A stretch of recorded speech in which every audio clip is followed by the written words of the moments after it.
Hola, chess people. Coach Matthew back with another chess video, a chess quickie about threats. Now, a couple of things. Traditionally, at the end of the calendar system year that we currently use, I like to do recaps, not video recaps, but with the students with the group classes, we do a lot of review of basics, this and that, strategy, tactics, ideas, concepts, you name it. But back to basics, just for a review. This is no different. And some of you may not know this, but when you coach chess, when you're a trainer, when you're a coach, it's it depends on what your gig is, but generally speaking, it's 50% for my associates. It's 50% chess and 50% comedy. But if it's a more competitive scene, it's going to be 50% chess or a lot more than that. And then the rest is acting. It may be comedy. I've had a lot of very stoic students fall out of chairs from laughing so hard in group class. That happens. So sometimes you have to make it funny. Sometimes you have to be serious, even though you're not. Sometimes you have to appear angry, even though you're not. Sometimes you have to be in a casual mood, even though you're serious. It depends on what you're trying to convey to the student or to the group. And there's a line in Patton, General, sometimes they don't know that you're acting. It's not important for the student to know that I'm acting. That doesn't matter. It's only important for me to know.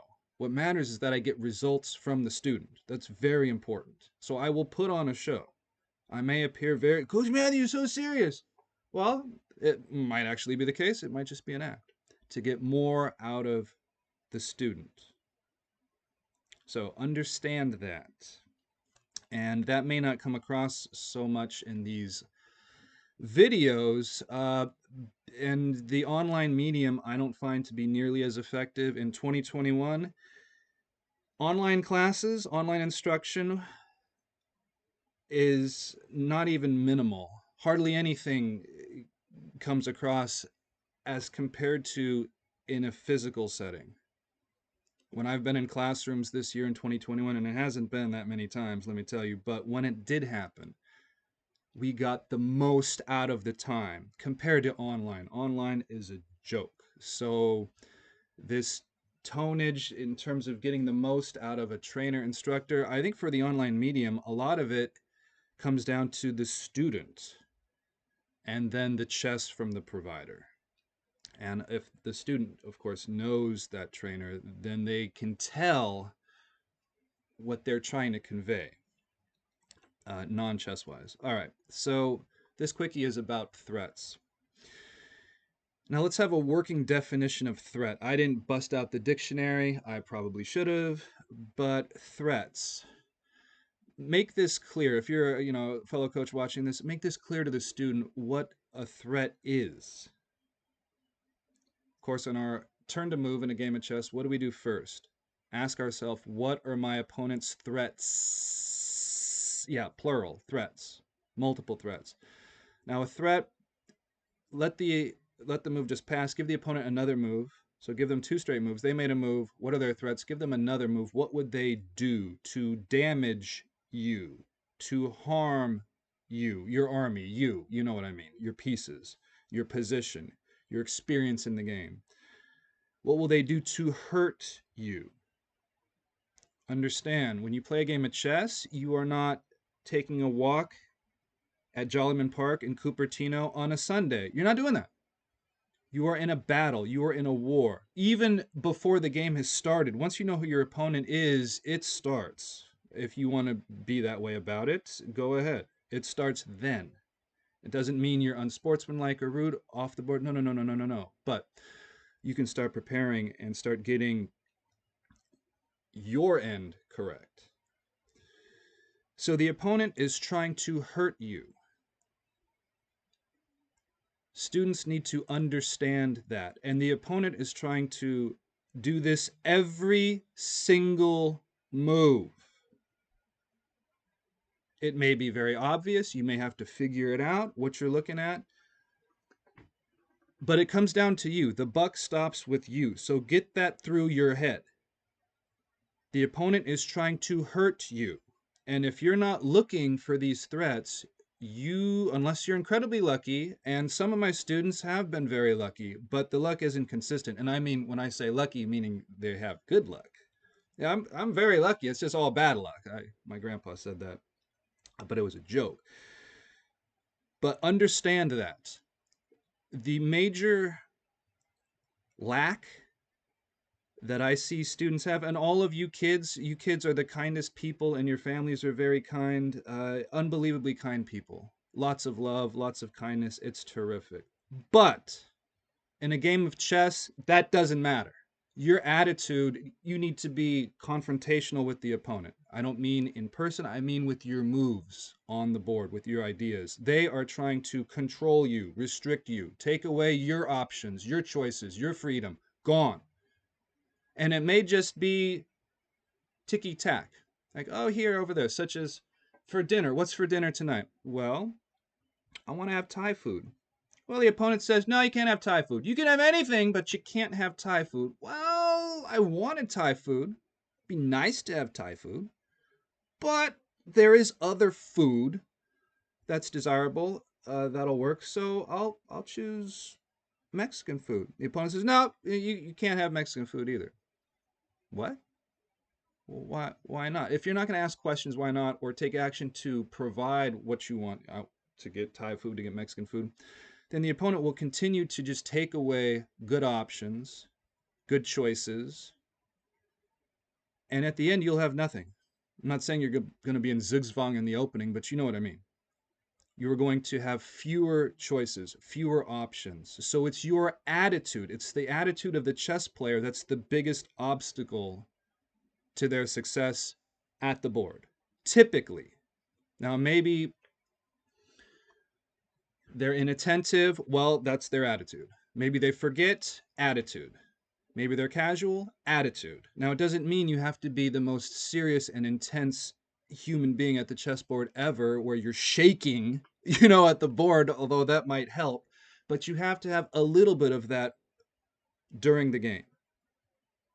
It's a tug of war.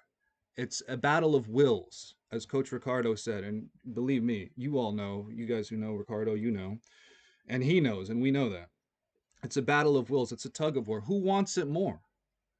And if you don't want it as much as the opponent, if that's your attitude, if you cannot compete with an attitude, you can forget it.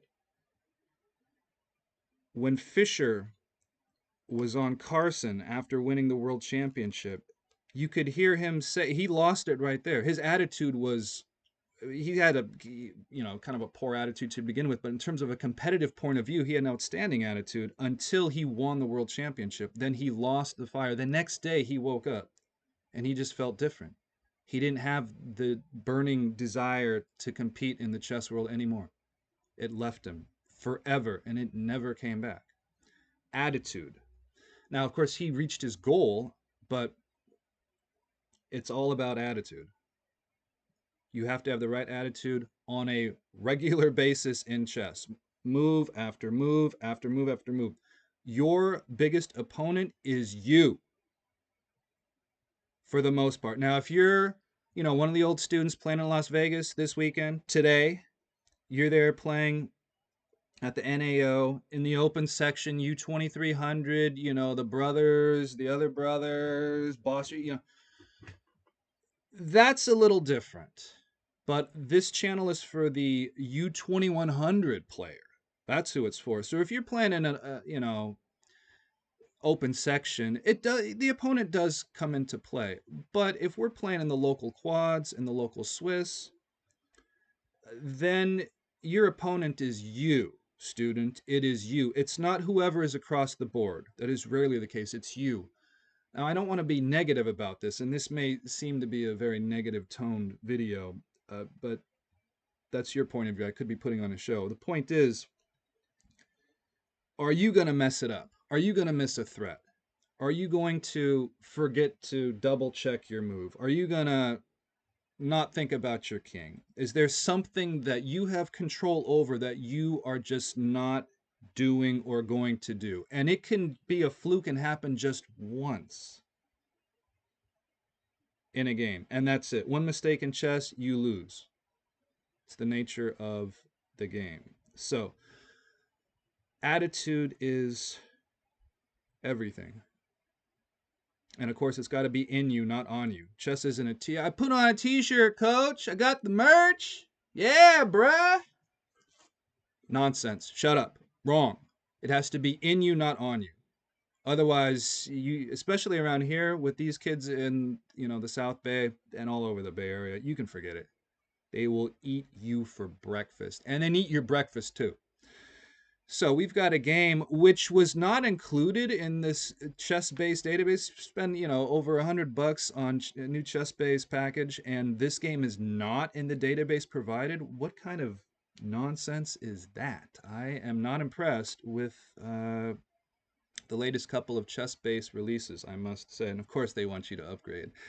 So here we go. This game is quite old, and everybody knows this game in terms of you've seen the moves. Doesn't necessarily mean you know it, but it's a good example of how students deal with threats potentially. So here we go. All right.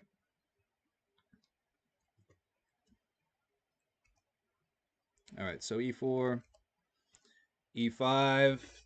Targets, we have e4, e5, f2, f7. Okay, now we're going to get to the critical position and then discuss threats, not on a move-by-move basis. So, knight f3, develop with a threat. d6, Philidor, defense.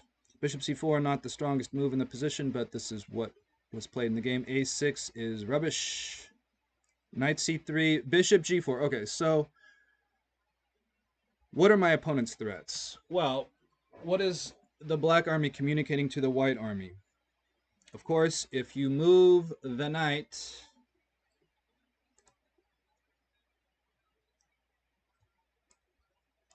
you lose the queen. That is what bishop g4 is communicating to the white army.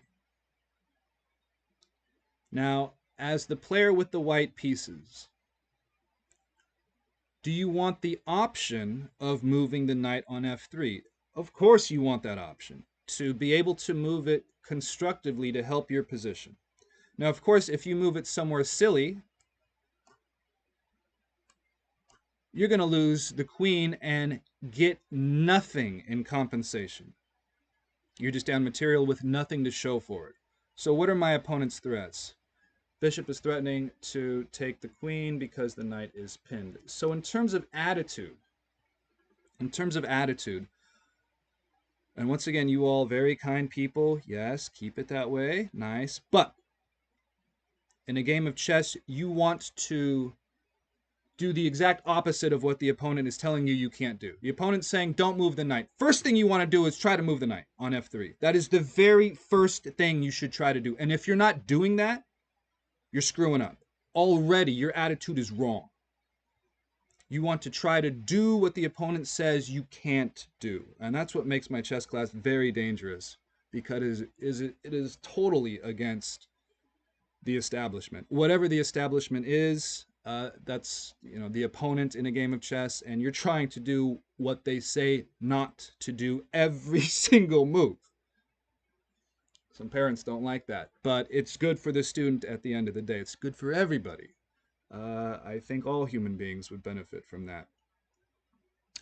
Hence, a lot of the world plays chess, but not enough in this country. So, when the opponent makes a threat, you want to try to ignore that threat, meaning do whatever they said not to do. If it helps, you don't want to just be stubborn and move the knight and then lose. No. Seek to make a larger threat. So whatever the opponent says not to do, try to do it in such a way that it makes a bigger threat. Now, we can't always make a larger threat, but that's the attitude you need to seek, you need to have in a game of chess. Make a bigger threat. Escalate the violence. They're going to take away one unit, you threaten to take away 3 of theirs. They threaten to take 3 away of yours, threaten to take 5 away of theirs. You escalate the threat, escalate the violence. Make a bigger threat. Counterattack is the best defense when possible. In chess, the only way you defend is via the attack. And if you're not doing that, your position is already probably worse, if not losing. And they have the initiative, or they have a little something to show for it. If you're purely reacting defensively without any threats of your own, at the highest level of chess, that's not going to work. Once again, though, if you're playing the local quads, all you have to do is blunder check, and you can kind of just sit tight and wait for the opponent to screw up. You can adopt that and get to 1800 like that. No problem. Students do that all the time. That's a given. But when you play with the big girls and the big boys, they're always making threats. And just sitting around is not going to work. They're going to end up benefiting from your lack of activity. So you do need to seek the attack in chess. The way you defend is via the attack. Via the attack. So white to play here. You show this to a beginning class, they're going to suggest a lot of moves like bishop e2, pawn h3, castle. They'll try anything but moving the knight. Now, the first student that says to move the knight on f3 anywhere, they're probably not going to get the right move, but that's not what's important. It's that they're trying to move the correct piece. Now, their move might be garbage. I've had, students say knight g5 here.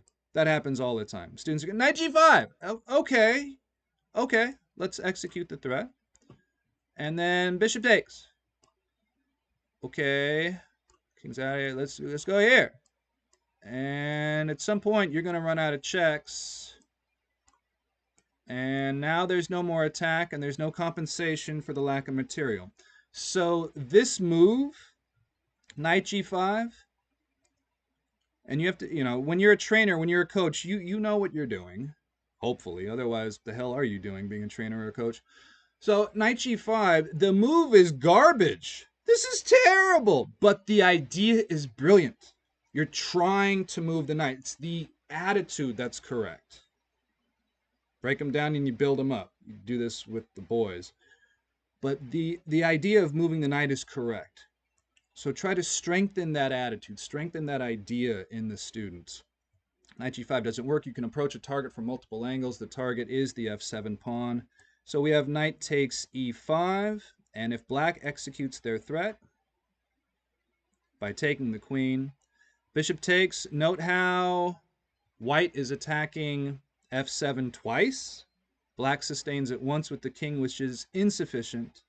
So, of course, one of the things the kids do here in Cupertino, Sunnyvale, San Jose, Saratoga, Mountain, blah, blah, blah, blah, attack squares in the opponent's half of the board. So you have more attacking options, and you restrict their movement. Very simple, but, hey, simple is good. Bishop takes.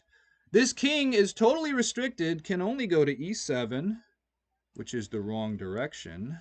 And knight d5 is checkmate. We see the magic number of 3 illustrated. So, if black executes the intended threat of bishop takes queen on d1, black's king is going to get checkmated, and there's no escaping this checkmate. Bishop takes f7 is a check. Take the queen, check.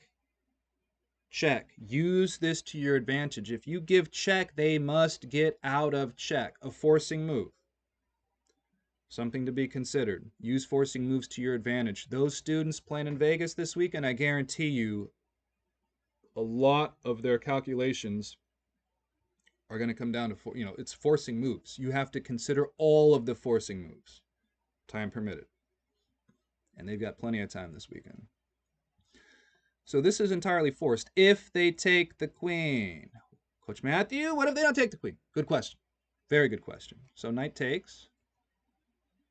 And black realizes, hey, I can't take the queen. It's losing. I'm going to take the knight. It's too dangerous. White to play here. When it's your turn to move, look to see what you can capture for free. That is a terrific idea for beginners to keep in mind. For all players, for that matter. So queen takes. After the dust has settled, black is down a pawn, and considerably behind in development. White is winning here. So no matter how you slice it, after bishop g4, which may look, ooh, that's a good move. It's pinning the knight. All that glitters ain't gold. This move is losing through force. Now, I remember the first time I saw this game, I showed my dad. This is a long time ago. Before I ever taught chess, I remember showing it to him, and he's like, "Yeah, okay, whatever." He wasn't impressed. Maybe he knew it, maybe not. I don't know. But this really blew my mind because bishop g4 looks good. No, it's not good. It's not good. It's losing through force. So threats. When it's our turn to move in a game of chess, we ask ourselves, what are my opponent's threats? And the way you handle threats is of critical importance. Most chess players play chicken chess. You make a real threat, they run away, they sustain, they shield, they play a purely defensive move. And that's why they're most of the chess players. They're not the strong chess players. They don't rise to the top because of their attitude, because they seek to defend. Try to ignore the opponent's real threats. And fake threats you can just ignore anyways. They execute it, it's bad. Ignore their real threats by making a bigger threat. And the way you do that is understand that you are in a battle. Your attitude is what matters. And of course, discipline and so on and so forth. But if you're not looking to be combative, if they're trying to restrict you and control you, and you are not going to speak up in terms of moves and ideas for yourself, for your army, what are you doing? You have no business playing this game. Competitively, you want to be casual and just, oh, yeah, okay, fine. But it's not going to cut it at the end of the day. Chess is not it's not Candyland. You don't play it just for fun. You can, but there's a lot more to it. And another thing that's very important that I should mention, which I do not intend to, but this attitude in terms of, say you're playing Candyland with your 4-year-old nephew. Are you trying to destroy them? No, you're not trying to make a 4-year-old cry. No. So you're going to be very casual. But this is not Candyland. This is chess. And if you have that casual demeanor in a game, it may carry over to another game unless you have a Switch built into you. And I don't mean Nintendo Switch. I'm looking at my Switch right now, which is out of battery. It's out of juice. So if I was going to use it, I'd have to charge it for how long? 20 minutes until it would wake up? I don't know, but that's kind of lame. Anyways, if you don't have a Switch built into you, you can't just turn on your chess playing ability all of a sudden, just boop, turn on the Switch, and all of a sudden you're a terrific player. Most students of mine, very few students, have a Switch built into them. Very, very few. So if you're one of those students that does not have a Switch, you need to be serious every single move in every single game. Period. Don't play none of this casual nonsense, because the casualness will hold you back at the end of the day. Now that may seem too intense, but well, it depends what your goals are. If you want to play in the open section, you're going to have to bring the correct attitude or get really lucky, or I don't know what. Perhaps there's another way. But for the majority of the chess playing public, they don't handle threats properly, and they end up missing opportunities and beating themselves. This game, of course, is the Legal miniature. Most of you have this in your quest for 500. Certainly include this. Legal was Philidor. He taught Philidor how to play chess, or coached him, or trained him, whatever it was. Over 300 years ago, this game may have been played. I'm not sure. 250, 300 years. It is quite old, but very instructional. I've had students of mine commit this game to memory and then play it over the board.